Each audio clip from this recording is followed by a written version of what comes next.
अस्सलामु अलैकुम वरहमतुल्लाहि ताला। सामीन, आपका हमारा यूट्यूब चैनल मरकज़ी दारुल इफ्ता पर स्वागत, वेलकम, खैर मकदम है।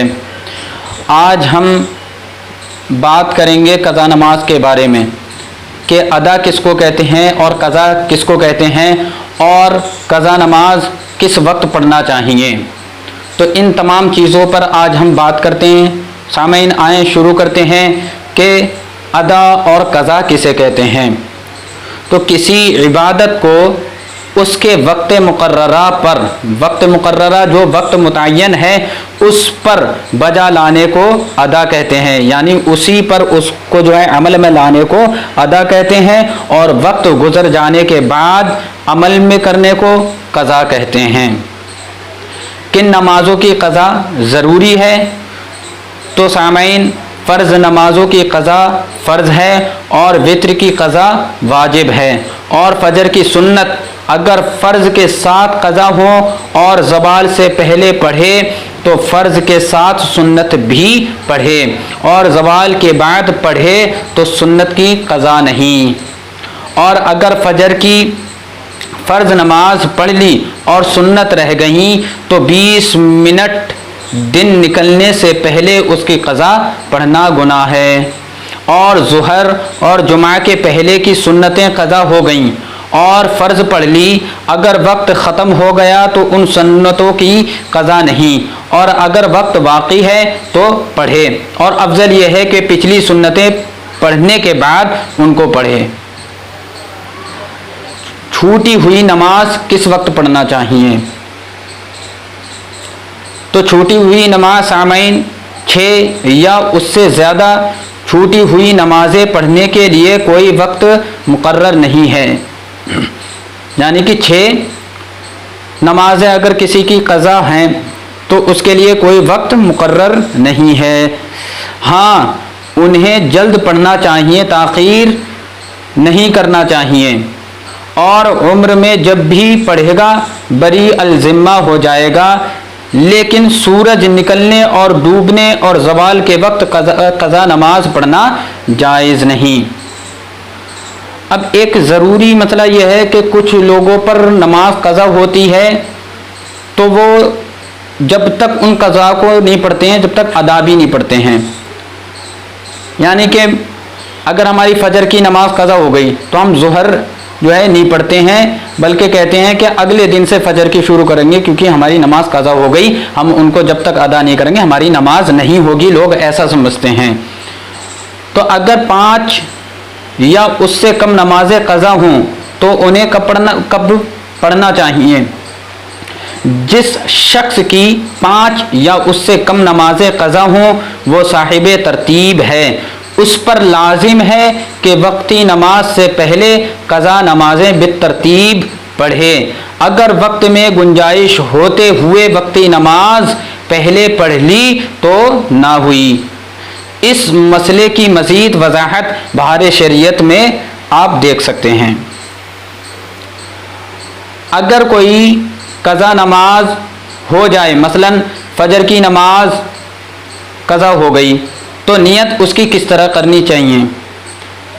तो इसकी नियत जिस रोज़ और जिस वक्त की नमाज क़ज़ा हो उस रोज़ और उस वक्त की नियत क़ज़ा में ज़रूरी है।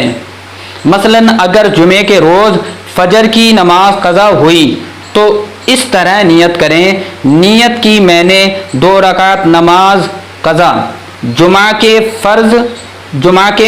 फ़जर के फ़र्ज़ अल्लाह तबारक व तआला के लिए, मुँह मेरा काबे शरीफ की तरफ, अल्लाहु अकबर।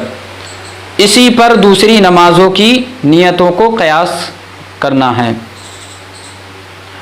अगर महीने 2 महीने या साल 2 साल नमाज़ें क़ज़ा हो जाएं तो नियत किस तरह करनी चाहिए?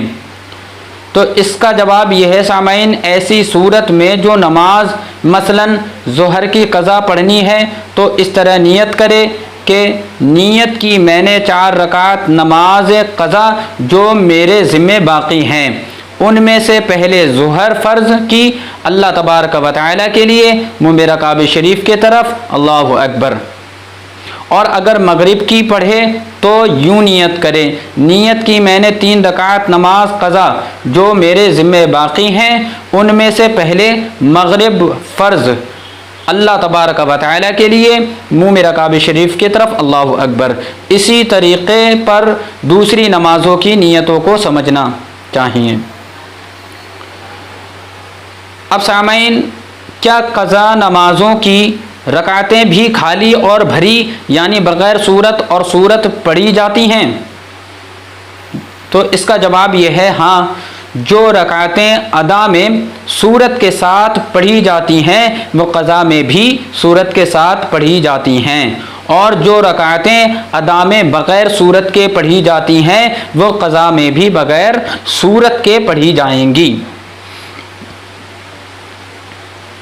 اب جو ہے بعض لوگ شب قدر یا رمضان کے آخری جمعے کو قضائے عمری کے نام سے 2 یا 4 رکعت پڑھتے ہیں اور یہ سمجھتے ہیں کہ عمر بھر کی قضا اسی ایک نماز سے ادا ہو گئیں، تو ان کے لیے کیا حکم ہے؟ تو سامعین، ان کے لیے یہ حکم ہے کہ یہ خیال ان کا باطل ہے، تا وقتیہ ہر ایک نماز کی قضا الگ الگ پڑھنا ضروری ہوگی، ورنہ جو ہے بری الذمہ نماز سے نہیں ہوگا۔ بعض لوگ بہت سی فرض نمازیں جو ان سے قضا ہو گئی ہیں اسے نہیں پڑھتے اور نفل پڑھتے ہیں، تو ان کے لیے کیا حکم ہے؟ تو ایسی صورت میں ان لوگوں کو فرض نمازوں کی قضا جلد پڑھنا نہایت ضروری ہے، اس لیے خالی نفلوں کی جگہ بھی ان لوگوں کو قضا ہی پڑھنا چاہیے، یعنی نفل نماز پڑھنے سے زیادہ بہتر اور ضروری ہے کہ ہم جو ہمارے اوپر قضا نماز ہیں ان کو ادا کریں۔ سجدہ سہو کسے کہتے ہیں؟ اگر ہم سے کوئی واجب چھوٹ جاتا ہے تو اس پر جو ہے آخر میں ہمیں سجدہ سہو کرنا پڑتا ہے۔ سجدہ سہو کسے کہتے ہیں؟ تو سہو کے معنی ہیں بھولنے کے۔ کبھی نماز میں بھول سے کوئی خاص خرابی پیدا ہو جاتی ہے، اس خرابی کو دور کرنے کے لیے قاعدہ اخیرہ میں 2 سجدے کیے جاتے ہیں، ان کو کہتے ہیں سجدہ سہو۔